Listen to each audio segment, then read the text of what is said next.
आज से हम लोग लूसेंट का बायोलॉजी की शुरुआत करने जा रहे हैं। डेंड्रोक्रोनोलॉजी, इसमें वृक्ष के आयु का अध्ययन किया जाता है। जिम्पिंग जीन सिद्धांत किसने दिया था? मैकक्लिंटॉक। किसने दिया था? मैकक्लिंटॉक। जुगनू में चमक किसके कारण होता है? लूसीफेरस के कारण। जुगनू में चमक किसके कारण होता है? लूसीफेरस के कारण। जुगनी में चमक किसके कारण? लूसीफेर। न्यूक्लिक अम्ल में कौन सा तत्व पाया जाता है? फास्फोरिक अम्ल। अंडा के अध्ययन। ओओलॉजी में अंडे का अध्ययन किया जाता है। ओटोलॉजी में कान का अध्ययन किया जाता है। हिस्टोरिका एनिमिलियम किसकी पुस्तक है? तरस्तु को। हिस्टोरिया प्लेंटिरम किसकी पुस्तक है? थियोफ्रेस्टस की। हिस्टोरिया प्लेंटिरम किसकी पुस्तक है? थियोफ्रेस्टस के। पादप के वर्गीकरण की प्राकृतिक प्रणाली किसने दिया था? बेंथर और हुकर। शैवाल 3 प्रकार के होते हैं, फियोफाइसिस, रोडोफाइसिस, क्लोरोफाइसिस। शैवाल 3 प्रकार के होते हैं, फियोफाइसिस, क्लोरोफाइसिस, रोडोफाइसिस। फियोफाइसिस को हरा शैवाल कहा जाता है। फियोफाइसिस को भूरा शैवाल कहा जाता है। क्लोरोफाइसिस को हरा शैवाल कहा जाता है और रोडोफाइसिस को लाल शैवाल। कुछ जंतु है जिनका वैज्ञानिक नाम है। तेंदुआ का वैज्ञानिक नाम है पैंथेरा पार्डिस। पैंथेरा पार्डिस। बाघ का वैज्ञानिक नाम है पैंथेरा टिग्रिस। शेर का वैज्ञानिक नाम है पैंथेरा लियो। नाम से ही स्पष्ट है। नीम का जो वैज्ञानिक नाम है एजेंडरिक्टा इंडिका। एजेंडरिक्टा इंडिका। शहतूत का वैज्ञानिक नाम है सेरोसिस। शहतूत का वैज्ञानिक नाम है सेरोसिस। अब हम लोग चैप्टर की शुरुआत करेंगे। जीव विज्ञान, बायोलॉजी। यह विज्ञान की वह शाखा है जिसके अंतर्गत जीवधारियों का अध्ययन किया जाता है। जीव विज्ञान की वह शाखा है जिसके अंदर जीवधारियों का अध्ययन। बायोलॉजी, बायो का अर्थ होता है जीवन। बायो का अर्थ होता है जीवन और लोगोस का अर्थ होता है अध्ययन। अध्ययन मतलब स्टडी, अर्थात जीवन का अध्ययन करने वाले बायोलॉजी कहलाता है। जीवन के अध्ययन ही बायोलॉजी कहलाता है। हिस्टोलॉजी शब्द किसने दिया था? मेयर। हिस्टोलॉजी शब्द किसने दिया था? मेयर। जीव विज्ञान का प्रयोग सर्वप्रथम लैमार्क कहाँ के थे? फ्रांस के। ट्रेवेनियस जर्मनी के वैज्ञानिक ने 1801 में दिया था। जीव विज्ञान शब्द का प्रयोग सर्वप्रथम लैमार्क फ्रांस के थे और ट्रेवेनियस जर्मनी के वैज्ञानिकों ने सर्वप्रथम दिया था। अब जीव विज्ञान संबंधी कुछ शाखाएं पढ़ना है। एर्नोलॉजी में मकड़ी का अध्ययन किया जाता है। एर्नोलॉजी में किसका अध्ययन किया जाता है? मकड़ी। एपीकल्चर मधुमक्खी पालन। सेरीकल्चर रेशम कीट पालन। पीसीकल्चर मत्स्य पालन। माइकोलॉजी कवकों का अध्ययन। माइकोलॉजी में किसका अध्ययन किया जाता है? कवकों का अध्ययन। माइकोलॉजी में किसका अध्ययन? कवकों। फाइकोलॉजी शैवालों का अध्ययन। एंथोलॉजी पुष्पों का अध्ययन। पोमोलॉजी फलों का अध्ययन। ऑर्निथोलॉजी पक्षियों का अध्ययन। इक्थियोलॉजी मछलियों का अध्ययन। इक्थियोलॉजी में किसका अध्ययन किया जाता है? मछलियों का। एंटोमोलॉजी कीटों का अध्ययन। एंटोमोलॉजी कीटों का अध्ययन। डेंड्रोलॉजी वृक्ष और झाड़ियों का अध्ययन। ओफियोलॉजी सर्पों का अध्ययन। सोरोलॉजी छिपकली का अध्ययन। सिल्वीकल्चर कास्टिक पेड़ का संवर्धन। हॉर्टिकल्चर उद्यान विज्ञान। फ्लोरिकल्चर फूलों की खेती। एंथोलॉजी फूलों का अध्ययन। फ्लोरिकल्चर में फूलों की खेती। एंथोलॉजी मतलब फूलों की अध्ययन। एग्रोस्ट्रोनॉमी घास विज्ञान का अध्ययन। हाइड्रोपोनिक्स पानी में मिट्टी के बिना बढ़ते पौधे का अध्ययन। हाइड्रोपोनिक्स में जो है किसका अध्ययन किया जाता है? तो पानी में मिट्टी के बिना बढ़ते पौधे का अध्ययन।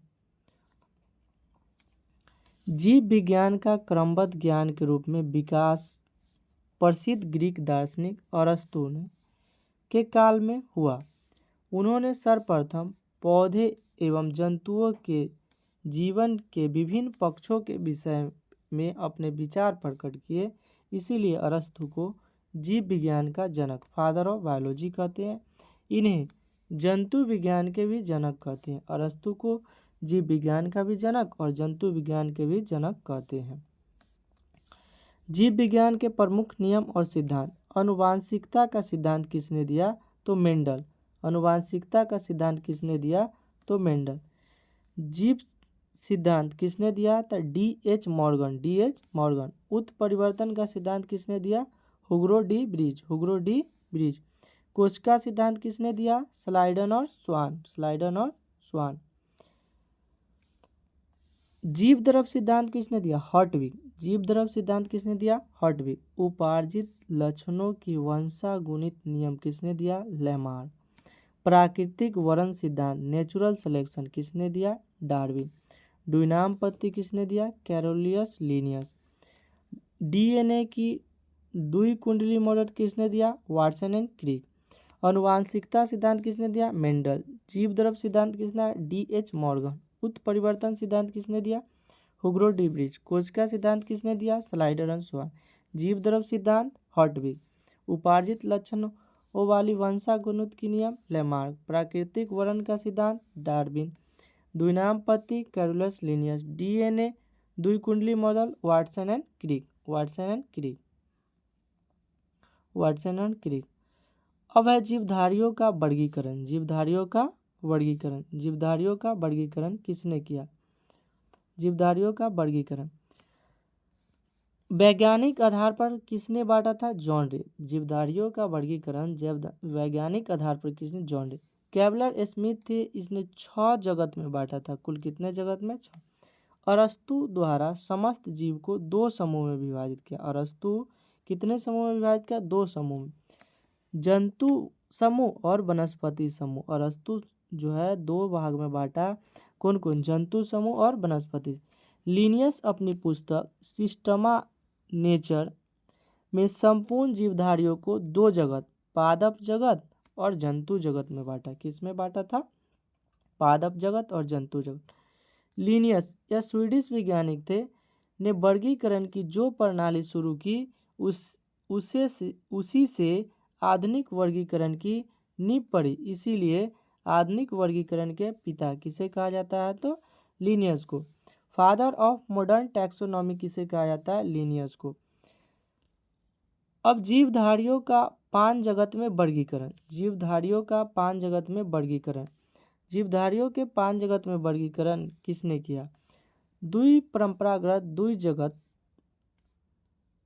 वर्गीकरण का स्थान अंततः व्हिटकर ने सन 1869 में प्रस्तावित 5 जगत प्रणाली की नींव दी। प्रणाली की। और हैकेल भी बांटा था। इसे कितने भागों में बांटा? 3 भाग में। इसके अनुसार समस्त जीव 5 भागों में बटे हुए थे। इसके अनुसार समस्त जीव कितने भाग में बांटे थे? 5। मुनेरा, पोटेस्टा, पादप, कवक, जंतु। व्हिटकर के अनुसार जगत को कितने भाग में बांटा? मुनेरा, पोटेस्टा, पादप, कवक, जंतु। मुनेरा को 2 भाग में बांटा गया है, यूबैक्टीरिया और आर्कीबैक्टीरिया। मुनेरा को 2 भागों में बांटा जाएगा, बाद में पढ़ेंगे हम लोग। यूबैक्टीरिया और आर्कीबैक्टीरिया। पहला है मुनेरा। मुनेरा इस जगत के सभी प्रोकैरियोटिक जीव अर्थात जीवाणु, साइनोबैक्टीरिया, आर्कीबैक्टीरिया सम्मिलित किए गए हैं तंतुमय जीवाणु इसी जगत के। तो मुनेरा इस मुनेरा में आता है। इस जगत सभी प्रोकैरियोटिक जीव है। कैसा जीव है? प्रोकैरियोटिक, जिसमें जीवाणु आ जाएगा, साइनोबैक्टीरिया, आर्कीबैक्टीरिया। इसमें माइकोप्लाज्मा भी आता है। प्रोटेस्टा इस जगत में विविध प्रकार के एक कोशिकीय होता है। प्रोटेस्टा में एक कोशिकीय होता है। प्रायः जलीय यूकैरियोटिक जीव सम्मिलित किए गए हैं। पादप और जंतु के बीच स्थित यूग्लिना इसी जगत के है। पादप और जंतु के बीच के कड़ी कौन होता है? यूग्लिना। यह 2 प्रकार के जीवन पद्धति प्रदर्शित करता है। सूर्य के प्रकाश में स्वपोषित। प्रोटिस्टा जो है 2 प्रकार के जीवन पद्धति से, सूर्य के प्रकाश स्वपोषित और प्रकाश के अभाव में इतर पोषित, इसी के अंतर्गत है। साधारणतः प्रोटोजुआ प्रोटिस्टा के अंदर आ गया। Protista, amoeba, diatom, Euglena, paramecium. आधुनिक मनुष्य का अंतिम पूर्वज कौन है? Crow Magnon. मैमल्थ किसका पुस्तक पूर्वज है? तो हाथी का। टिक या माइट किसकी वंश का है? तो मकड़ी के वंश का। प्रोटिस्टा हम लोग देख लिए थे, अब देखना है पादप। इस जगत में प्रायः सभी रंगीन बहुकोशिकीय प्रकाश संश्लेषी उत्पादक जीव सम्मिलित है। शैवाल, मौस, पुष्पीय, अपुष्पीय बीजीय पदार्थ इसी जगत के अंतर्गत आते हैं। पादप जगत के अंतर्गत इस जगत में प्रायः सभी रंगीन बहुकोशिकीय प्रकाश संश्लेषी उत्पादक जीव सम्मिलित है। शैवाल, मौस, पुष्पीय, अपुष्पीय जीव पदार्थ इसी जगत में है। कवक, अल्फा अल्फा विष कवक से निकल। इस जगत में यूकैरियोटिक परपोषित जीवधारी सम्मिलित किए जाते हैं और जिनमें अवशोषण द्वारा पोषण होता है। ये सभी इतर पोषित होते हैं। ये परजीवी और मृतजीवी होते हैं।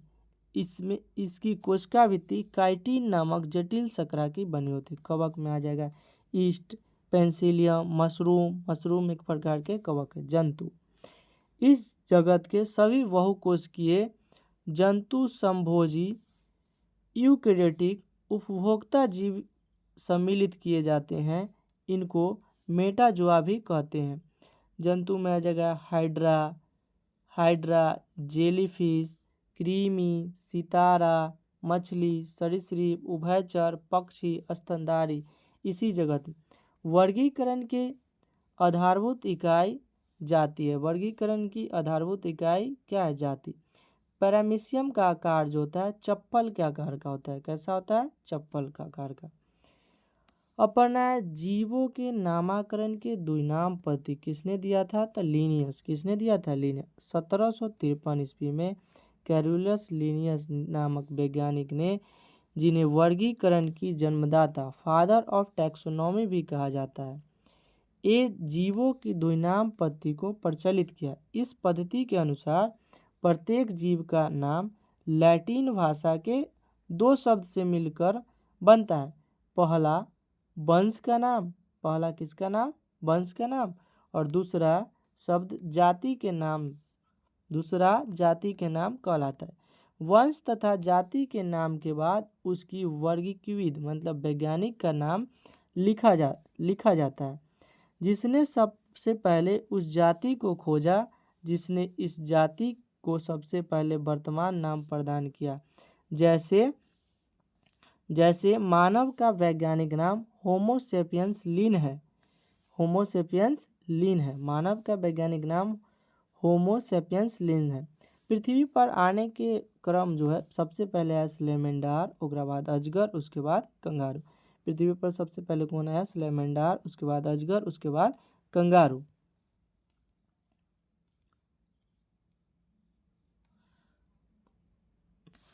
वास्तव में होमो उस वंश का नाम है जिसकी एक प्रजाति सेपियंस है। कह रहा है वास्तव में होमो उस वंश की नाम है जिसकी एक प्रजाति सेपियंस है। लीन वास्तव में लीनियस शब्द के संक्षिप्त रूप है। लीन जो है वास्तव में लीनियस शब्द के संक्षिप्त, और इसका अर्थ है कि सबसे पहले लीनियस ने इस जाति को होमो सेपियंस पुकारा था। कुछ क्वेश्चन है जो देखते हैं। पुरुष में सबसे छोटी कोशिका शुक्राणु के। पुरुष में सबसे छोटी कोशिका शुक्राणु के।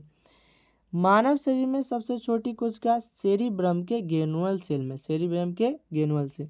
मानव शरीर के सबसे बड़ी कोशिका अंडाणु। मानव शरीर के सबसे बड़ी कोशिका अंडाणु। कुछ जीवधारियों के वैज्ञानिक नाम है।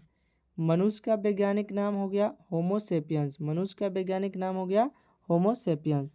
मेढक के राना टिग्रीना। बिल्ली के फैलिस डोमेस्टिका। डॉग को कैनिस फैमिलीज। कुत्ता जो है फैमिली के साथ रहता है ना, तो इसको याद करना आसान है, कैनिस फैमिलीज। गाय का दूध पीते हैं तो बॉस बन जाते हैं, बॉस इंडिका। मक्खी मोसिका डोमेस्टिका। मक्खी घर में रहता है ना, तो मोसिका डोमेस्टिका। आम का मैग्रीफेरा इंडिका। धान में ओडिया सेटिवम। धान में ओडिया छींटते हैं ना, तो ओडिया सेटिवम। गेहूं के ट्रिटिकम एसिटवम। और मटर के Pisum sativum sativum Pisum sativum Pisum sativum. और चना के सीजर एरिटिनम चना के सत्तू होता है तो उसे पीते हैं तो सिरसिरा जाता है, सीजर एरिटम। और सरसों का ब्रासिका कंपेस्टेरिज सरसों के डिब्बा जो आता है तेल वाला उस पर लिखा रहता है ब्रासिका कंपेस्टेरिज। इसी के साथ पहला चैप्टर समाप्त हुआ। अब दूसरा पढ़ना है कोशिका विभाजन। पहला जीव द्रव जिसको कहते हैं प्रोटोप्लाज्म। कोशिका का जीवित अंश जीव द्रव है। कोशिका का जीवित अंश जीव द्रव। प्रोटोप्लाज्म यानी कि जीव द्रव की खोज किसने किया था? डू डार्जिन। जीव द्रव की खोज किसने किया? डू डार्जिन। जीव द्रव का नामकरण पुरकेंजे किया लेकिन खोज डू डार्जिन द्वारा सन 1839 में किया गया था। कब किया गया था? 1839। जीव द्रव सिद्धांत किसने दिया था? मैक्स सुल्टज। जीव द्रव सिद्धांत किसने दिया? मैक्स सुल्टज। यह एक तरल, गाढ़ा, रंगीन, पारभासी, लसलसा, ओजन युक्त पदार्थ है। जीव की सारी जैविक क्रिया इसी के द्वारा होता है। जीव के जितना भी जैविक क्रिया इसी के द्वारा, इसीलिए जीव द्रव को जीवन के भौतिक आधार कहते हैं। जीव द्रव को जीवन के भौतिक आधार कहते हैं। यह किसने किया था? तो जे हैक्सले। जीव द्रव को दो भाग में बांटा गया। जीव द्रव को कितने भाग में बांटा गया? दो भाग में, कोशिका द्रव और केंद्रक द्रव। कोशिका द्रव में 80 एस राइबोसोम पाया जाता है। कोशिका द्रव में कितना एस राइबोसोम? 80। यह कोशिका में केंद्रक एवं कोशिका झिल्ली के बीच रहता है। यह कोशिका में केंद्रक और कोशिका झिल्ली के बीच रहता है। कोशिका द्रव जो है केंद्रक और कोशिका झिल्ली के बीच रहता है। केंद्रक द्रव यह कोशिका में केंद्रक के अंदर रहता है। केंद्रक द्रव जो है कोशिका में केंद्रक के अंदर। जीव द्रव का 99% भाग 4 तत्व से ही मिलकर बना। जीव द्रव का 99% भाग केवल 4 तत्व से ही मिलकर बना। पहला ऑक्सीजन 76%, कार्बन 10.5%, हाइड्रोजन 10% और नाइट्रोजन 2.5%। तो जीव द्रव का 99% भाग केवल 4 तत्व से ही मिलकर बना। ऑक्सीजन, कार्बन, हाइड्रोजन और नाइट्रोजन। जीव द्रव का लगभग 80% भाग जल होता है। जीव द्रव का लगभग 80% भाग क्या होता है? जल। जीव द्रव में अकार्बनिक और कार्बनिक यौगिक का अनुपात होता है 81:19। अकार्बनिक लिखने में बड़ा है तो इसका अनुपात बड़ा होगा 81, और कार्बनिक यौगिक लिखने में छोटा है इसीलिए इसका अनुपात 19 होगा। यानी कि जीव द्रव में कार्बनिक और अकार्बनिक यौगिक का अनुपात जो होगा 81:19। कोशिका के मस्तिष्क केंद्रक को कहते हैं। अब कोशिका के बारे में पढ़ना है। कोशिका के अचल संपत्ति कौन है? न्यूक्लिक अम्ल। कोशिका के अचल संपत्ति कौन है? न्यूक्लिक। कोशिका जीवन की सबसे छोटी क्रियात्मक और संरचनात्मक इकाई है। कोशिका जो है जीवन के सबसे छोटी क्रियात्मक और संरचनात्मक इकाई है। कोशिका के अध्ययन के विज्ञान को साइटोलॉजी कहते हैं। कोशिका के अध्ययन विज्ञान को साइटोलॉजी कहते हैं। कोशिका शब्द का प्रयोग सर्वप्रथम अंग्रेजी वैज्ञानिक रॉबर्ट हुक ने 1665 में किया था। इन्होंने कॉर्क कोशिका में खोजा था, और कॉर्क कोशिका में इन्होंने खोजा था तो मृत में खोजा था। रॉबर्ट हुक की एक पुस्तक है माइक्रोग्राफिया। एंटोनी लीवेनहॉक 1674 में सबसे पहले जीवित कोशिका में खोजा था। तो जीवित कोशिका में कोशिका खोज कौन किया? एंटोनी लीवेनहॉक। इसे जीवाणु विज्ञान के जनक कहा जाता है। शैवाल स्पैरोगाइरा पहली जीवित कोशिका है जिसे लीवेनहॉक माइक्रोस्कोप से देखा था। शैवाल स्पैरोगाइरा पहली जीवित कोशिका है जिसे लीवेनहॉक माइक्रोस्कोप से देखा था। सबसे छोटी कोशिका जीवाणु माइकोप्लाज्मा गैलीसेप्टिकमा। सबसे छोटी कोशिका है जीवाणु के, इसका नाम क्या? माइकोप्लाज्मा गैलीसेप्टिकमा। इसका जो शॉर्ट में इसको PPLO कहते हैं। इसका जो व्यास होता है 0 से 1 माइक्रोमीटर के बीच में। सबसे लंबी कोशिका तंत्रिका तंत्र की कोशिका। सबसे बड़ी कोशिका शुतुरमुर्ग के अंडे का। इसका जो व्यास होता है 170 मिलीमीटर से 135 मिलीमीटर के आसपास होता है। कभी कभी PPLO का फुल फॉर्म पूछ देता है। तब PPLO का full form pleuropneumonia like organism क्या होता है? PPLO का पुलेरा निमोनिया लाइक ऑर्गेनिज्म। कोशिका का औसत संगठन अवयव कुल कोशिकीय भार का प्रतिशत। जल 70 से 90%, 70 से 90। प्रोटीन 10 से 15%, 10 से पर। कार्बोहाइड्रेट 3%, लिपिड 2%, न्यूक्लिक अम्ल 5 से 7% और आयन 1%। आयन कितना होता है? 1%। आयन कितना होता है? 1%।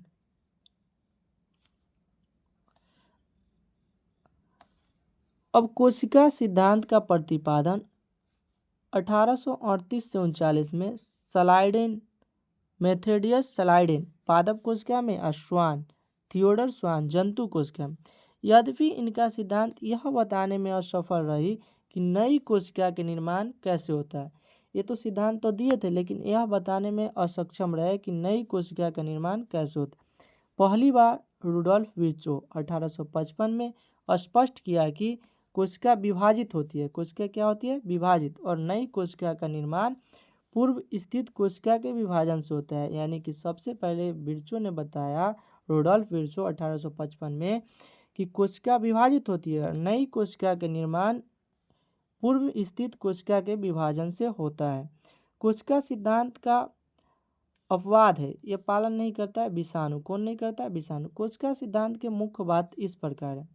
पहला बात है कि सभी जीव कोशिकाओं और कोशिका उत्पाद से बने होते हैं। सभी जीव कोशिका और कोशिका उत्पाद से बने होते हैं। किस चीज़ से बनाते हैं? कोशिका।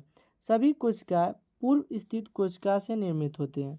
कोशिका के निर्माण जिस क्रिया से होता है उसमें केंद्रक मुख्य अभिकर्ता होते हैं। कोशिका के निर्माण जिस क्रिया से होता है उसमें केंद्रक मुख्य अभिकर्ता होता है।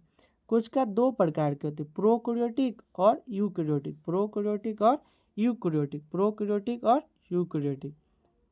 कोशिका दो प्रकार के होते हैं, प्रोकैरियोटिक और यूकैरियोटिक। प्रोकैरियोटिक की कोशिका के आनुवंशिक पदार्थ को केंद्राव कहते हैं। प्रोकैरियोटिक के कोशिका के आनुवंशिक पदार्थ को क्या कहते हैं? केंद्रकाव। प्रोकैरियोटिक नाम से ही पता चलता है, जो प्राचीन होगा, पुराना होगा। एक कोशिका जीवाणु, नीलहरित शैवाल, mycoplasma, pleuropneumonia like organism, PPLO का फुल फॉर्म लिखा हुआ है, में मिलते हैं।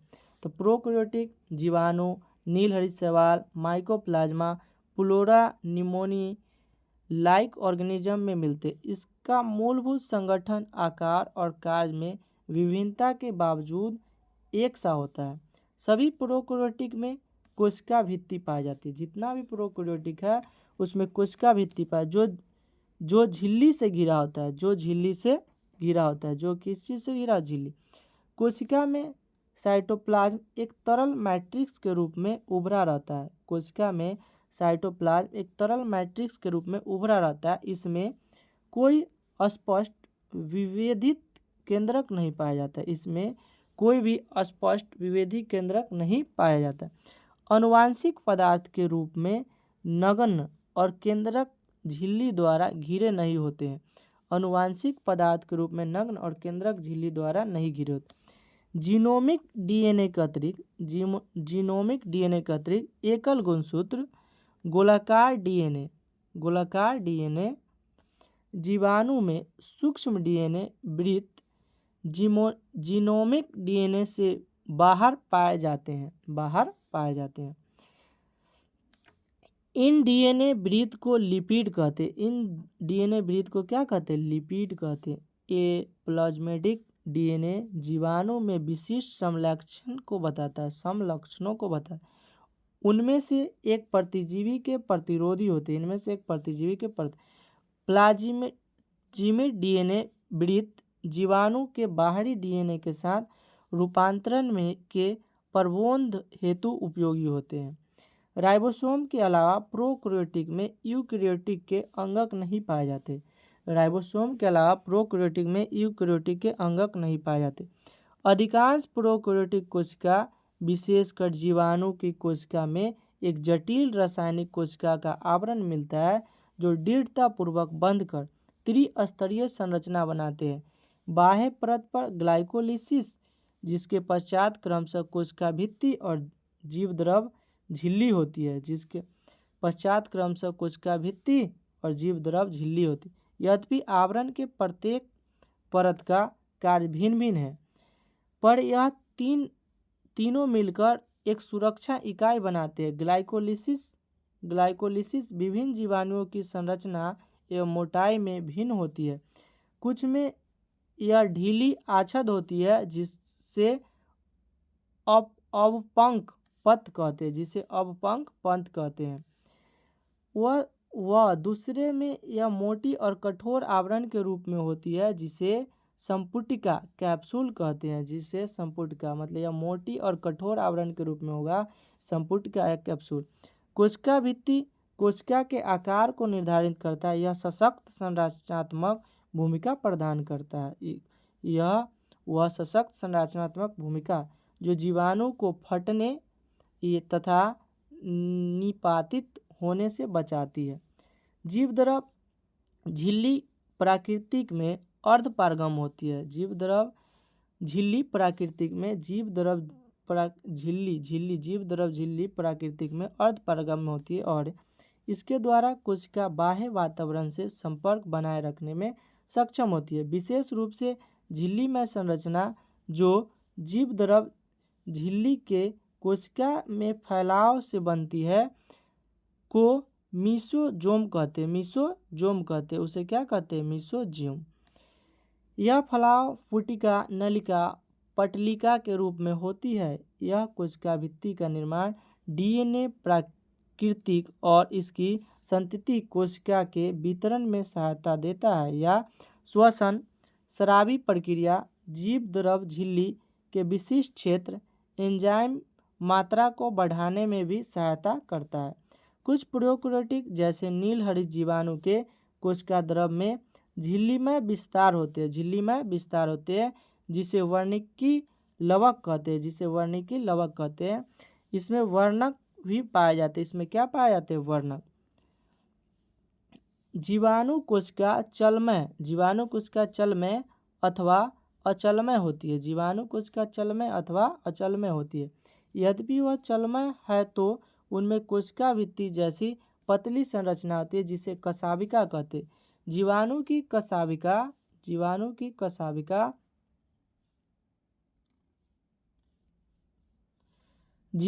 कशाभिका की संख्या और विन्यास का क्रम भिन्न होती है।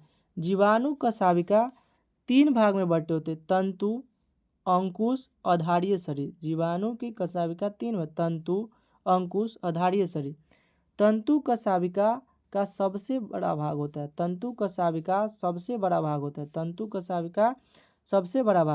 प्रोकैरियोटिक में राइबोसोम कोशिका में की जीवद्रव झिल्ली से जुड़े होते हैं। यह 15 से 20 नैनोमीटर के आकार की होती है और 2 उपिकाएं 50S और 30S की बनी होती है। 50S और 30S की, जो आपस में मिलकर 70S प्रोकैरियोटिक राइबोसोम बन जाते हैं। 50S और 30S मिलाएंगे तो 70S प्रोकैरियोटिक राइबोसोम बन जाएगा। राइबोसोम के ऊपर प्रोटीन संश्लेषित होती है। राइबोसोम के ऊपर क्या संश्लेषित? प्रोटीन।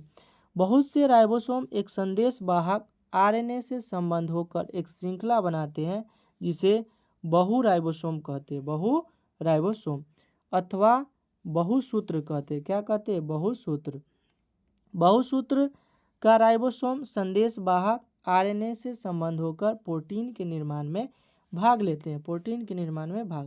प्रोकैरियोटिक कोशिका में बचे हुए पदार्थ कोशिका द्रव में अंतःविष्ट पिंड के रूप में संचित होता है और ये झिल्ली द्वारा घिरे नहीं होते हैं एवं कोशिका द्रव में स्वतंत्र रूप से पड़े रहते हैं, जैसे ग्लाइकोजीन कणिका, फास्फेट कणिका, साइनोफाइसिस कणिका, गैस रसधानी नीलहरित, गैस रसधानी नीलहरित, बैंगनी और हरी प्रकाश संश्लेषी जीवाणु में मिलते हैं।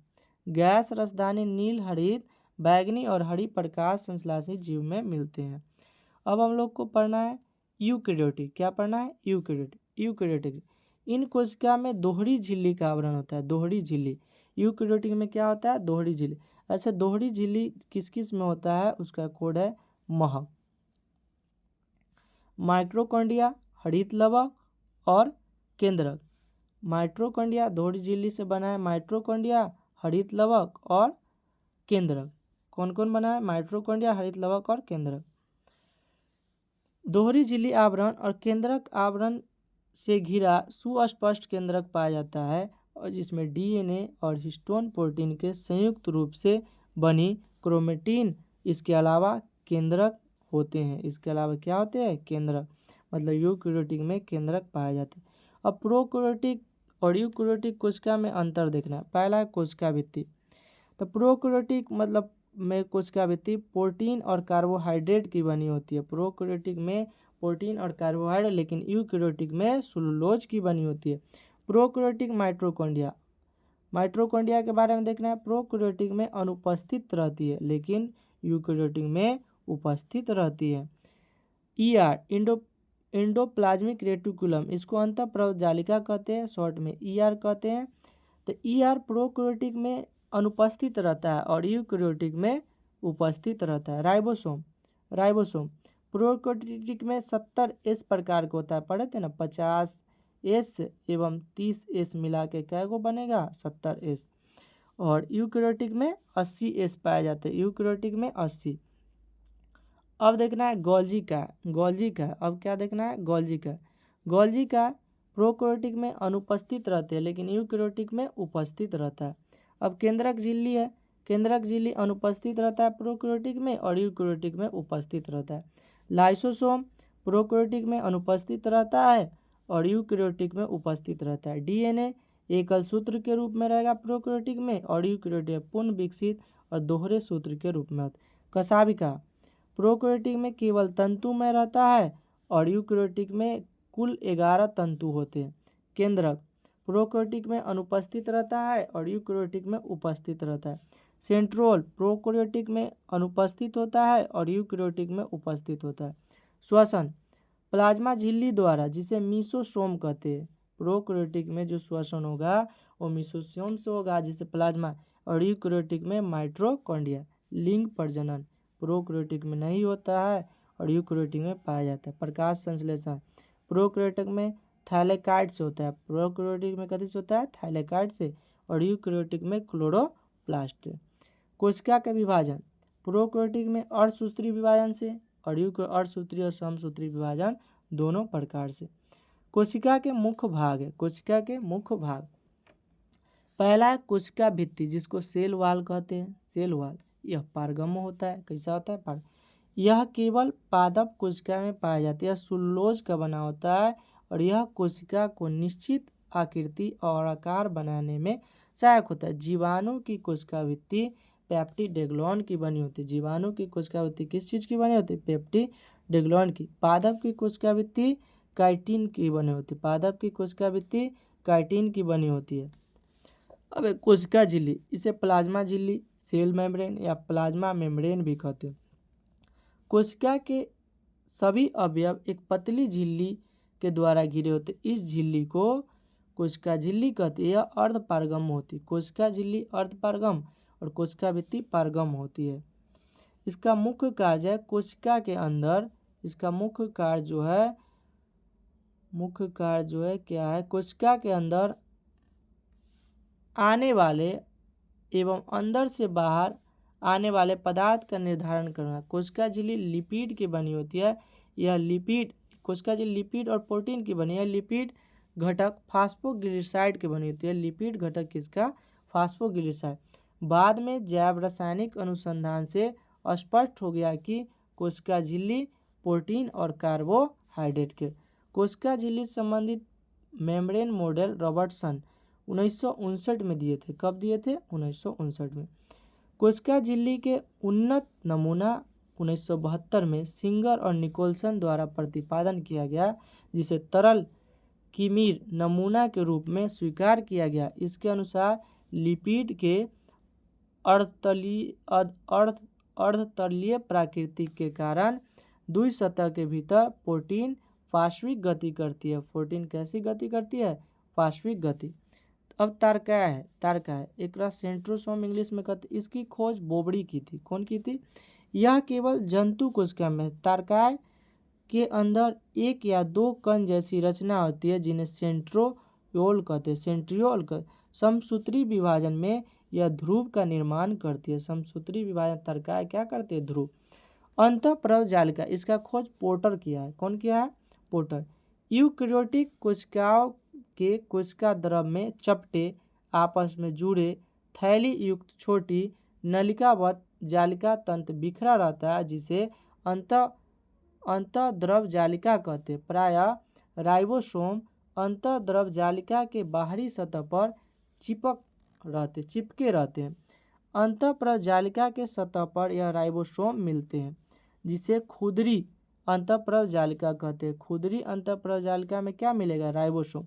राइबोसोम की अनुपस्थिति पर अंतःप्रव जालिका चिकनी लगती है, इसे चिकनी अंतःप्रव जालिका, जो कोशिका प्रोटीन संश्लेषण और स्रावन के सक्रिय में भाग लेता है। यानी कि प्रोटीन संश्लेषण चिकनी वाला भाग पे और राइबोसोम का संश्लेषण खुदरी वाला भाग पे। उनमें खुदरी अंतःजालिका बहुयात मिलती है और चिकनी अंतःजालिका प्रणाली में लिपिड संश्लेषण मुख्य स्थल है। चिकनी में क्या संश्लेषण होगा? लिपिड। क्या होगा? लिपिड। लिपिड के भांति स्टेरॉयड हार्मोन चिकनी अंतःजालिका में ही मिलते हैं। स्टेरॉयड हार्मोन चिकनी अंतःप्रव जालिका में। ईआर इंडिकुलर रेटिकुलम का मुख्य कार्य उन सभी वसा और प्रोटीन का संचरण करना जो विभिन्न झिल्ली जैसे कोशिका झिल्ली, केंद्रक झिल्ली आदि का निर्माण करती है। समानतः इसके अंतर्गत कोशिका द्रव और केंद्रक के विभिन्न भागों में पदार्थों का संचालन होता है। अब हाइपोग्लाइसिया एक बीमारी है जिसमें क्या होता है? कोशिका का आकार में वृद्धि हो जाता है। आकार में वृद्धि। डीएनए को आनुवांशिक पदार्थ कहा जाता है। डीएनए को क्या कहते हैं? आनुवांशिक। जीन को आनुवांशिक इकाई कहा जाता है। राइबोसोम। अब देखना है हम लोग को राइबोसोम झिल्ली विहीन होता है। झिल्ली विहीन। इसमें सर्वप्रथम रॉबर्टसन और ब्राउन ने 1853 में पादप में और जी प्लेड 1953 में पादप में और जी प्लेड 1953 में जंतु कोशिका में राइबोसोम को देखा। 1858 ईस्वी में रॉबर्टसन ने नामकरण किया। ऐसे राइबोसोम का खोज रॉबिन्सन और ब्राउन ने किया था 53 में पादप कोशिका में और जी प्लेड 53 में जंतु कोशिका में देखा और 1858 में रॉबर्टसन नामा। यह राइबो न्यूक्लिक एसिड आरएनए का फुल फॉर्म हो गया। राइबो न्यूक्लिक एसिड नामक अम्ल और प्रोटीन की बनी होती है। प्रोटीन संश्लेषण में के लिए उपयुक्त स्थान प्रदान करती है, अर्थात प्रोटीन का उत्पादन स्थल है। प्रोटीन का उत्पादन स्थल राइबोसोम, इसीलिए इसे प्रोटीन का फैक्ट्री कहा जाता है। राइबोसोम को प्रोटीन का क्या कहा जाता है? फैक्ट्री। राइबोसोम केवल कोशिका द्रव में ही नहीं बल्कि हरित लवक, सूत्रकणिका, क्षुद्र अंतःप्रजालिका में भी मिलते हैं।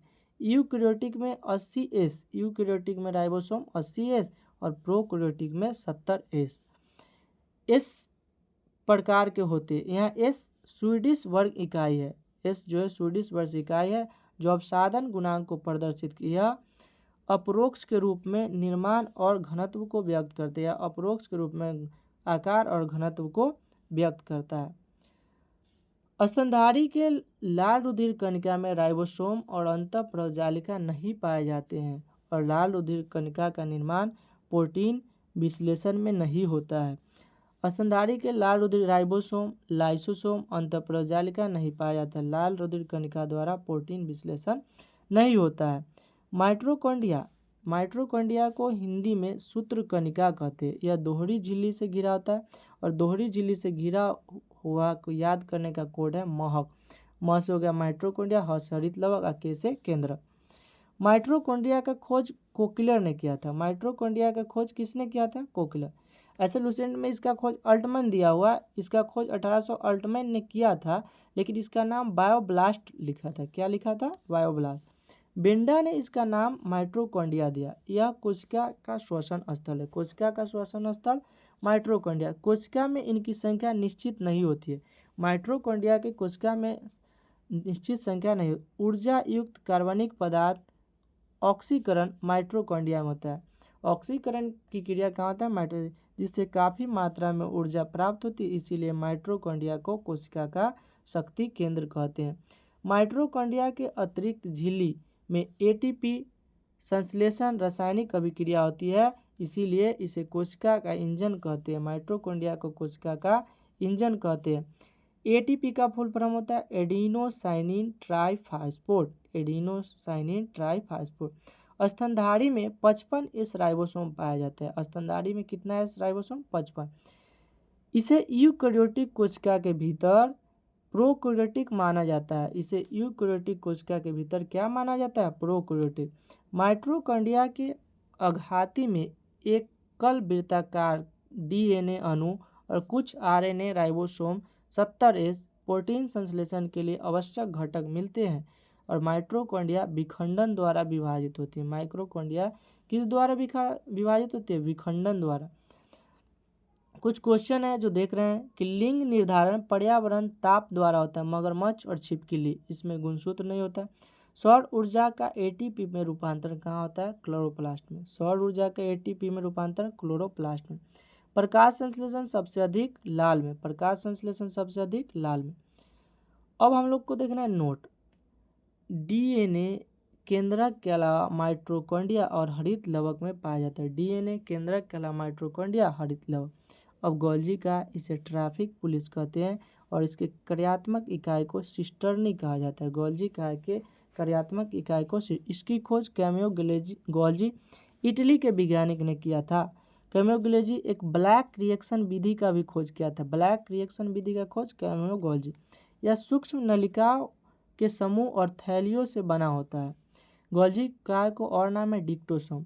गोल्जी कॉम्प्लेक्स में कोशिका द्वारा संश्लेषित प्रोटीन एवं अन्य पदार्थ की पुटिका के रूप में पैकेजिंग किया जाता है। तो गोल्जी का में पुटिका को क्या किया? पैकेजिंग किया। यह पुटिका गंतव्य स्थान पर उस पदार्थ को पहुंचाती है। यदि कोई पदार्थ कोशिका से बाहर स्रावित होती है तो उस पदार्थ वाली पुटिका उसे कोशिका झिल्ली के माध्यम से बाहर निकाल देती है। इस प्रकार गोल्जी को हम कोशिका अणुओं का यातायात प्रबंधक कहते हैं। और यातायात क्या कहते हैं? प्रबंधक। यह कोशिका भित्ति लाइसोसोम का निर्माण करते हैं और गोल्जी कॉम्प्लेक्स साधारणतः शर्करा से कार्बोहाइड्रेट संश्लेषण करते हैं, जो राइबोसोम में निर्मित प्रोटीन से मिलकर ग्लाइकोप्रोटीन बनाते हैं। गोल्जी का ग्लाइकोलिपिड का निर्माण करते हैं। गोल्जी का ग्लाइकोलिपिड। लाइसोसोम के बारे में पढ़ना है। इसकी खोज डी डुबे वैज्ञानिक ने किया था। यह सूक्ष्म गोल इकहड़ी झिल्ली थैली से जैसी रचना होती है। इसका निर्माण संवेष्टन विधि द्वारा गोल्जी कायम होता है। लाइसोसोम का निर्माण जो संवेष्टन विधि द्वारा गोल्जी का। लाइसोसोम में सभी प्रकार के जल अपघट्य एंजाइम जैसे हाइड्रोलाइजेज, लाइपेसेज, प्रोटोएसेज, कार्बोहाइड्रेज मिलते हैं, जो अम्लीय परिस्थिति में सर्वाधिक सक्रिय होते हैं। यह enzyme carbohydrate, protein, lipid, nucleic अम्ल आदि के पाचन में सक्षम है। इसे आत्मघाती थैली भी कहा जाता है। कोशिका का पाचन स्थल लाइसोसोम कहते हैं। नोट: स्तनधारी के लाल रक्त कणिका में लाइसोसोम नहीं पाया जाता है। स्तनधारी के लाल रक्त कणिका में लाइसोसोम नहीं पाया। लवक खोज हैकेल ने किया था 1800 पे। यह केवल पादप कोशिकाएं पर। लवक 3 प्रकार के: हरित लवक, जिसे क्लोरोप्लास्ट कहते हैं। याद करना है कि हरित लवक को क्लोरोप्लास्ट कहते हैं, अवर्णिक लवक को ल्यूकोप्लास्ट कहते हैं और वर्णिक लवक को क्रोमोप्लास्ट कहते हैं। हरित लवक को क्लोरोप्लास्ट कहते हैं, अवर्णिक लवक को ल्यूकोप्लास्ट कहते हैं और वर्णिक लवक को क्रोमोप्लास्ट कहते हैं। हरित लवक के खोज एस्चिम्सर 1883 में किया था, 1883। हरित लवक में 70S राइबोसोम, 70S राइबोसोम। यह हरे रंग का होता है क्योंकि इसके अंदर हरे रंग के पदार्थ पर्णहरित जिसे क्लोरोफिल होता है। इसी के सहायता से पौधे में प्रकाश संश्लेषण होता है और भोजन बनता है। इसीलिए हरित लवक को पादप कोशिका के रसोई घोर कहा जाता है। इसमें राइबोसोम पाया जाता है। क्लोरोप्लास्ट में डीएनए आरएनए दोनों की उपस्थिति उन्हें स्वप्राकृति के लिए योग्य बनाती है। क्लोरोफिल में मैग्नीशियम, क्लोरोप्लास्ट में मैग्नीज, लोहा, कॉपर पाया जाता है। क्लोरोफिल में मैग्नीशियम, क्लोरोप्लास्ट में मैग्नीज, लोहा और कॉपर पाया जाता है। सबसे ज़्यादा प्रकाश संश्लेषण किस रंग में होता है? तो लाल में। सबसे अधिक प्रकाश संश्लेषण किस रंग में होता है? लाल में। हरा में तो 9 के बराबर होता है। पत्तियों का रंग पीला कैरोटीन के निर्माण के कारण होता है। पत्तियों का रंग पीला उसमें कैरोटीन के निर्माण के कारण होता है। पत्तियों का रंग पीला उसमें कैरोटीन के निर्माण का होता है। अब है ल्यूकोप्लास्ट, इसे अवर्णीय लवक कहते हैं और यह रंगहीन लवक है। कैसा है? रंगहीन लवक। यह पौधे के उन भागों की कोशिका में पाया जाता है जो सूर्य के प्रकाश से वंचित रहते हैं, जिससे जड़ में, भूमिगत तना आदि में यह भोज्य पदार्थ को संग्रह करने वाला लवक है। यानी कि मंड, स्टार्च, मतलब स्टार्च को जो संग्रह करके रखा रहता है उसे कहते हैं इमियोप्लास्ट। वसा को जो संग्रह करता है इसे इलियोप्लास्ट। और प्रोटीन का जो संचय एलेरोप्लास्ट। वर्णी लवक को क्रोमोप्लास्ट कहते हैं। वर्णी लवक को क्या कहते हैं? क्रोमो।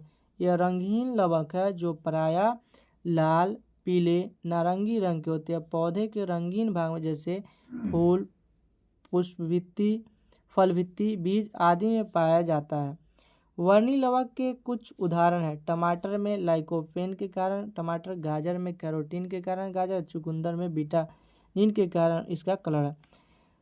नोट: वनस्पति वैज्ञानिक किरणों के दुष्प्रभाव से बचाने वाले बर्नर को फाइकोसाइनिन। सेब का लाल रंग एंथोसाइनिन के कारण, पपीता का रंग कैरेथोजेंथिन के कारण, हल्दी का रंग जेंथोफिल, प्याज का पीला फ्यूरोस्टिन के कारण, मिर्च का लाल रंग कैस्पिथिन के कारण। आगे देखना है हम लोग को रसधानी। क्या देखना है? रसधानी। यह कोशिका के निर्जीव रचना है। रसधानी जो है कोशिका, इसमें तरल पदार्थ भरी रहती है। क्या भरी रहती है? पर तरल पदार्थ। जंतु कोशिका में अनेक और बहुत छोटी होती है, परंतु पादप कोशिका में यह कोशिका का 90% स्थान घेरती है। रसधानी एकल झिल्ली से घिरी आवृत होती है जिसे ट्रोनोप्लास्ट कहते हैं। अमीबा में संकुचन रसधानी उत्सर्जन के लिए महत्वपूर्ण है। अमीबा में संकुचन रसधानी उत्सर्जन के केंद्रक, इसे न्यूक्लियस कहते हैं। रॉबर्ट ब्राउन ने केंद्रक की खोज की। यह कोशिका का प्रमुख अंग है। यह कोशिका में प्रबंधक के समान कार्य करती है और केंद्रक द्रव में धागे नुमा पदार्थ जाल के रूप में बिखरी दिखाई देती है। इसे क्रोमेटिन कहते हैं। क्रोमेटिन का नाम फ्लेमिंग ने दिया था। यह प्रोटीन, हिस्टोन एवं डीएनए डीऑक्सी एसिड का बना होता है और कोशिका विभाजन के समय क्रोमेटिन सिकुड़ कर अनेक छोटे मोटे धागे के रूप में संगठित हो जाता है। इन धागों को गुणसूत्र कहते हैं।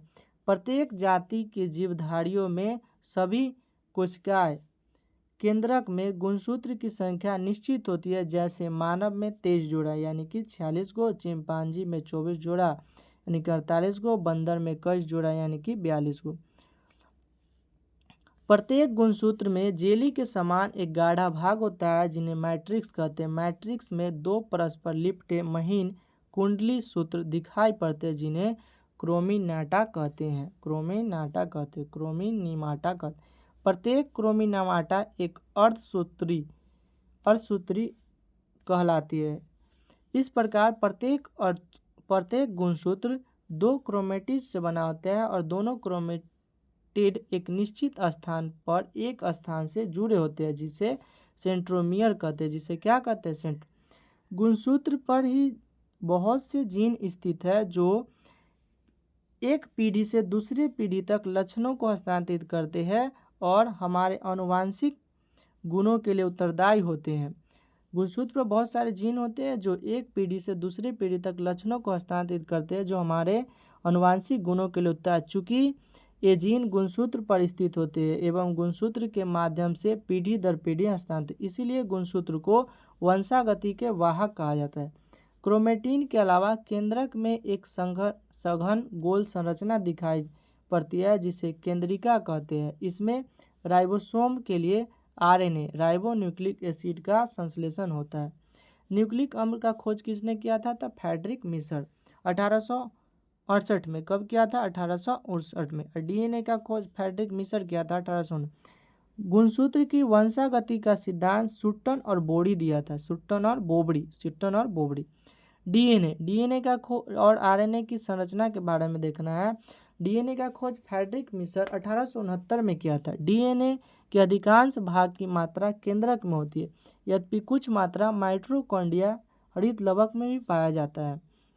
डीएनए पॉलीन्यूक्लियाइड का बना होता है। डीएनए पाए जाने वाले शक्कर को पेंटोस कहते हैं। क्या कहते हैं? पेंटोस।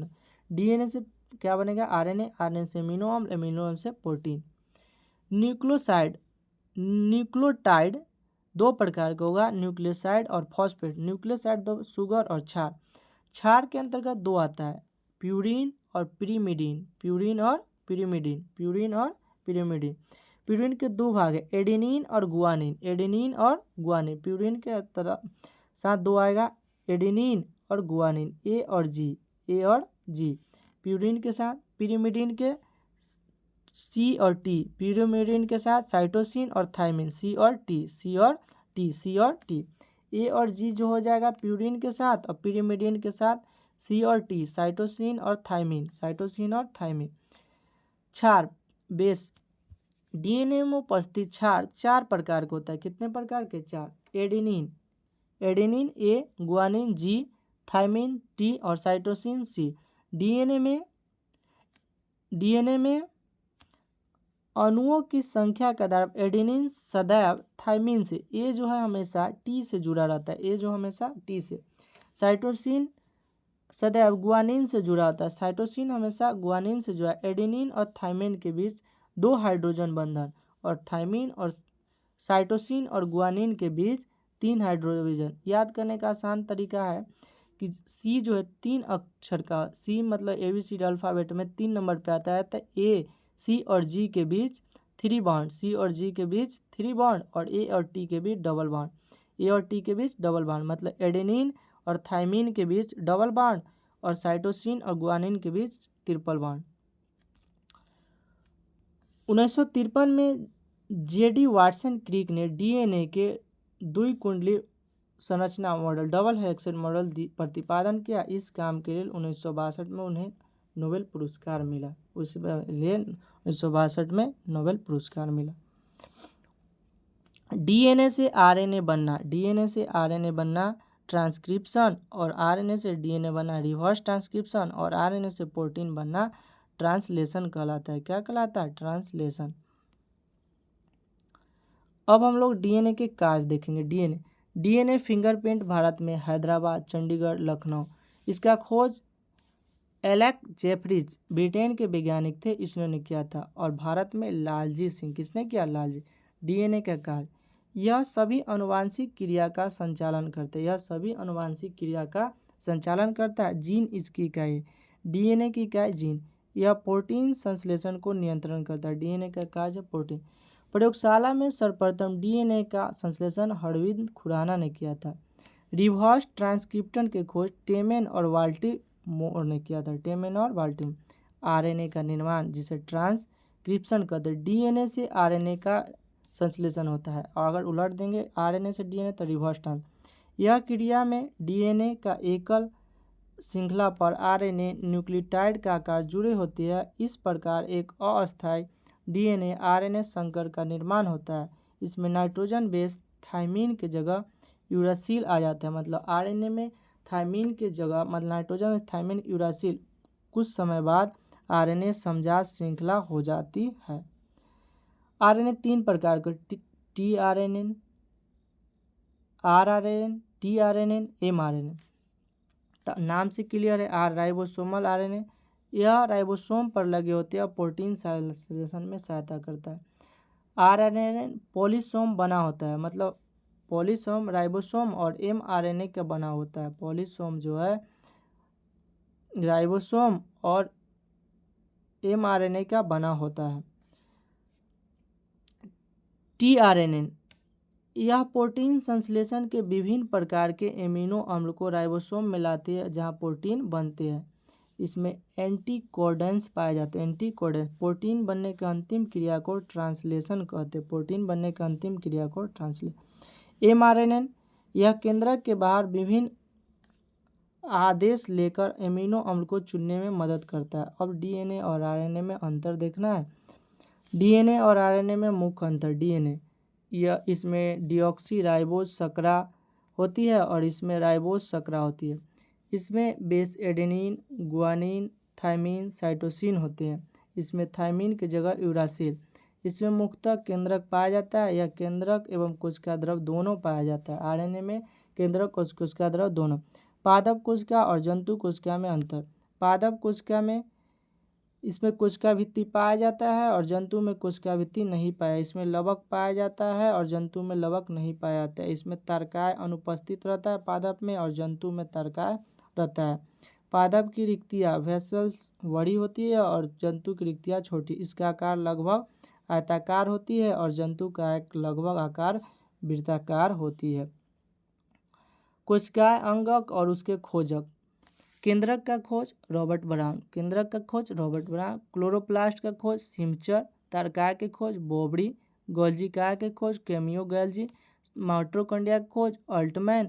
स्पिरोसोम के खोज पर्नर। स्पिरोसोम को पादप कोशिका का लाइसोसोम कहते हैं। क्रोमेटिन के खोज फ्लेमिंग।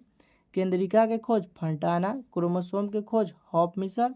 अंतःपरजालिका के खोज पोर्टर। लाइसोसोम के खोज डिडुबे। राइबोसोम के खोज प्लेड। जीवद्रव के खोज डुडार्जिन और केंद्रक कला के हॉटबिंग। फिर से एक बार, केंद्रक के खोज रॉबर्ट ब्राउन। केंद्रक के खोज रॉबर्ट ब्राउन। क्लोरोप्लास्ट की खोज सिमचर। तर्काय की खोज बोबड़ी। गोल्जीकाय के खोज कैमियो गोल्जी। माइटोकॉन्ड्रिया के खोज अल्टमैन। स्पिरोसोम की खोज पर्नर। क्रोमेटिन की खोज फ्लेमिंग। केंद्रिका के खोज फंटाना। क्रोमोसोम की खोज हॉफमिशर। अंतःपरजालिका की खोज पोर्टर। लाइसोसोम की खोज डिडुबे। राइबोसोम की खोज प्लेड। जीवद्रव की खोज डुडार्जिन और केंद्रक कला की खोज हॉटबिंग। अब आगे देखना है कोशिका विभाजन। शुक्राणु और अंडाणु का निर्माण मियोसिस में होता है। शुक्राणु और अंडाणु का निर्माण मियोसिस। कोशिका विभाजन को सर्वप्रथम 1855 में बिर्चो ने दिखा था। DNA का संश्लेषण एस फेज में होगा। किस में होगा? एस में। कोशिका विभाजन 3 प्रकार, असूत्री विभाजन, समसूत्री विभाजन और अर्धसूत्री विभाजन। समसूत्री विभाजन में हम लोग में बॉडी का निर्माण होता है और अर्धसूत्री विभाजन से लिंग का निर्माण। गुणसूत्र की बाहरी आवरण को पेरिकल कहते हैं। गुणसूत्र के बाहरी आवरण को क्या कहते हैं? पेरिकल। गुणसूत्र के बाहरी आवरण को क्या कहते हैं? पेरिकल। गुणसूत्र के बाहरी आवरण को क्या कहते हैं? पेरिकल। अब देखना है हम लोग को असूत्री। यह विभाजन अविकसित कोशिका जैसे जीवाणु, नील हरितशैवाल, ईस्ट, अमीबा, प्रोटोजुआ में होता है। तो असूत्री विभाजन जो हो गया, यह विभाजन अविकसित कोशिका जैसे जीवाणु, नील हरितशैवाल, ईस्ट, अमीबा, प्रोटोजुआ में। समसूत्री विभाजन। समसूत्री विभाजन यह प्रक्रिया को जंतु कोशिका में सबसे पहले जर्मनी वैज्ञानिक वाल्थेर फ्लेमिंग 1879 में देखा था। इन्होंने इस सन 1882 में यह क्रिया को माइटोसिस नाम दिया। यह विभाजन कायिक कोशिका सोमैटिक सेल में होता है। Somatic cell. अध्ययन की सुविधा के लिए समसूत्री विभाजन के 5 चरण होते हैं। अध्ययन की सुविधा के लिए समसूत्री विभाजन के कितने चरण? 5। ये बांटे गए अंतरावस्था जिसे इंटरफेज कहते हैं, पूर्वावस्था प्रोफेज कहते हैं, मध्यावस्था मेटाफेज कहते हैं, पश्चावस्था एनाफेज कहते हैं, अंतरावस्था टेलोफेज कहते हैं। इस विभाजन के फलस्वरूप एक जनन कोशिका मतलब एक पेरेंट सेल 2 संतति डॉटर सेल का निर्माण करता है। मतलब एगो जनक कोशिका पेरेंट सेल 2 गो डॉटर सेल का निर्माण करता है। कितने का? 2 डॉटर सेल। प्रत्येक संतति कोशिका में गुणसूत्र की संख्या जनक कोशिका के बराबर होता है। जनक कोशिका के क्या होता है? बराबर। समसूत्री विभाजन के पश्चात एनाफेज, समसूत्री विभाजन के पश्चात एनाफेज सबसे छोटी होती है, केवल 2 और 3 मिनट में समाप्त हो जाती है। यानी कि हम लोग समसूत्री विभाजन में देखिए कि एक पेरेंट सेल से 2 डॉटर सेल का निर्माण होता है। समसूत्री विभाजन में मुख्य रूप से क्वेश्चन जो आता है, एगो पेरेंट सेल से कितना डॉटर सेल का निर्माण? 2 डॉटर सेल। अर्धसूत्री मियोसिस, फॉर्मर और मूरे 1905 में कोशिकाओं के अर्धसूत्री विभाजन को मियोसिस नाम दिया। अर्धसूत्री विभाजन की खोज बीजमैन ने की थी, लेकिन सर्वप्रथम विस्तृत अध्ययन स्ट्रासबर्ग 1888, मतलब अर्धसूत्री का विभाजन को नाम दिया फॉर्मर मूरे। विभाजन को सर्वप्रथम बीजमैन खोजा, लेकिन विस्तृत अध्ययन स्ट्रासबर्गर ने 1888। यह विभाजन जनन कोशिका में होती है। किसमें होती है? जनन में, मतलब अर्धसूत्री लिंग निर्धारण करता है और समसूत्री बॉडी का निर्माण। अर्धसूत्री विभाजन की 2 चरण पूरा होती है, अर्धसूत्री 1 और अर्धसूत्री 2। अर्धसूत्री में गुणसूत्र की संख्या आधी रह जाती है, इसीलिए न्यूनकारी विभाजन भी कहते हैं। अर्धसूत्री 1 में गुणसूत्र की संख्या आधी रह जाए, इसलिए न्यूनकारी विभाजन। अर्धसूत्री प्रथम के 4 अवस्था, प्रोफेज 1, मेटाफेज 1, एनाफेज 1 और टेलोफेज 1। प्रोफेज 1 सबसे लंबी प्रअवस्था जो 5 उप अवस्था में है, जो पहला लेप्टोटीन, जाइगोटीन, पैकेटीन, डिप्लोटीन और डाइकिनेसिस। प्रोफेज 1 सबसे लंबी अवस्था, इसके 5 उप, लेप्टोटीन, जाइगोटीन, पैकेटीन, डिप्लोटीन और डाइकिनेसिस। लेप्टोटीन गुणसूत्र उलझे हुए पतले धागे की तरह दिखाई देते हैं, इन्हें क्रोमेनिमाटा कहते हैं और गुणसूत्र की संख्या द्विगुणित होती है। लेप्टोटीन में क्या होता है कि गुणसूत्र उलझे हुए धागे की तरह दिखाई देती है, इन्हें क्रोमेनिमाटा कहते हैं और गुणसूत्र की संख्या द्विगुणित होती है। जाइगोटीन समजात गुणसूत्र एक साथ होकर जोड़े बनाते हैं, जिसे सिनैप्सिस कहते हैं। समजात गुणसूत्र एक साथ होकर जोड़े बनाते हैं, जिन्हें सिनैप्सिस कहते हैं। सेंट्रियोल एक दूसरे से अलग होकर केंद्रक के विपरीत ध्रुव पर चले जाते हैं और प्रोटीन और आरएनए संश्लेषण के फलस्वरूप केंद्रिका बड़ी हो जाती है। जाइगोटीन हो गया, समजात गुणसूत्र एक साथ होकर जोड़े बनाते हैं, जिसे सिनैप्सिस कहते हैं और सेंट्रियोल एक दूसरे से अलग होकर केंद्रक के विपरीत ध्रुव पर चले जाते हैं और प्रोटीन और आरएनए संश्लेषण के फलस्वरूप केंद्रक बड़ी। पैकेटीन प्रत्येक जोड़े के गुणसूत्र छोटे और मोटे हो जाते हैं और द्विज का प्रत्येक सदस्य अनुदैर्ध्य रूप से विभाजित होकर 2 अनुजात गुणसूत्र क्रोमेटिन में बढ़ जाते हैं। इस प्रकार 2 समजात गुणसूत्र एक द्विज से अब 4 क्रोमेटिड बन जाते हैं। इनमें 2 मातृ और 2 पैतृक क्रोमेटिड होते हैं। कभी कभी मातृ और पितृ क्रोमेटिड एक से ज़्यादा स्थान पर एक स्थान से दूसरे स्थान क्रॉस करते हैं। ऐसे बिंदु पर मातृ और पितृ क्रोमेटिन टूट जाते हैं और एक क्रोमेटिन का टूटा हुआ भाग दूसरे क्रोमेटिन के साथ जुड़ जाते हैं। इन्हें क्रॉसिंग ओवर कहते हैं। इन्हें क्या कहते हैं? Crossing over. इस प्रकार जीन नए ढंग से वितरण हो जाते हैं, अर्थात जीन विनिमय पैकेटिंग अवस्था होती है। जीन विनिमय का पैकेटिंग अवस्था होती है। इस क्रिया में रिकाम्बिनेज एंजाइम भाग लेते हैं। रिकाम्बिनेज भाग लेते। क्रॉसिंग ओवर हमेशा नॉन स्टिक क्रोमेटिड के बीच ही होता है। क्रॉसिंग ओवर हमेशा नॉन स्टिक क्रोमेटिड के बीच ही होता है। डिप्लोटीन समजात गुणसूत्र अलग होने लगते हैं, परंतु जोड़े को 2 सदस्य के रूप में अलग नहीं हो पाते हैं, क्योंकि कहीं कहीं एक दूसरे से एक्स के रूप में उलझे रहते हैं। इस स्थान को काइजामाटा कहते हैं और काइजामाटा औसत संख्या को बारंबारता कहते हैं। काइएजमाटा अत्यंत करण हो जाते हैं। डाइकिनेसिस केंद्रक कला और केंद्रिका लुप्त हो जाती है। डाइकिनेसिस में बहुत अच्छा क्वेश्चन है। केंद्रक कला और केंद्रिका लुप्त हो जाए। डाइकिनेसिस अर्धसूत्री विभाजन 1 अर्धसूत्री विभाजन 2 समसूत्री विभाजन के समान। अर्धसूत्री विभाजन एक जनक कोशिका से 4 डॉटर सेल, उसमें परत समसूत्री एगो से दूगो, एमे एक जनक कोशिका पेरेंट सेल से 4 डॉटर सेल। समसूत्री विभाजन और अर्धसूत्री विभाजन में अंतर। यह समसूत्री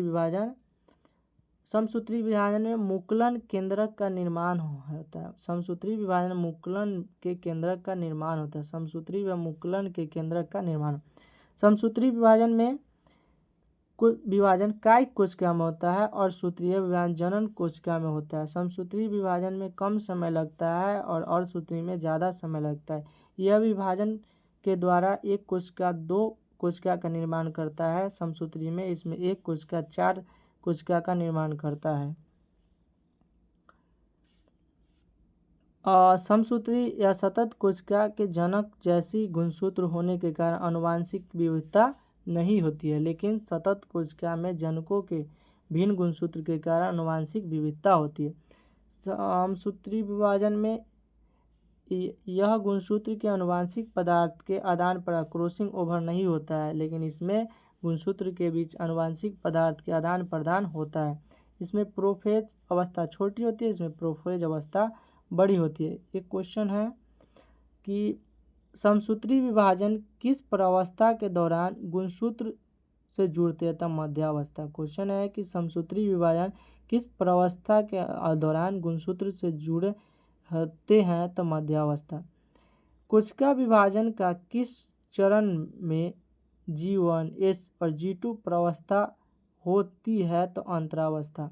कोशिका विभाजन के किस चरण में G1, S1, G2 प्रावस्था होती है? तो अंतरावस्था में। कहाँ होती है? पृथ्वी की उत्पत्ति 4.6 अरब वर्ष पूर्व हुआ था। कब हुआ था? 4.6 अरब वर्ष। अगले क्लास में हम लोग चैप्टर नंबर 3 देखेंगे।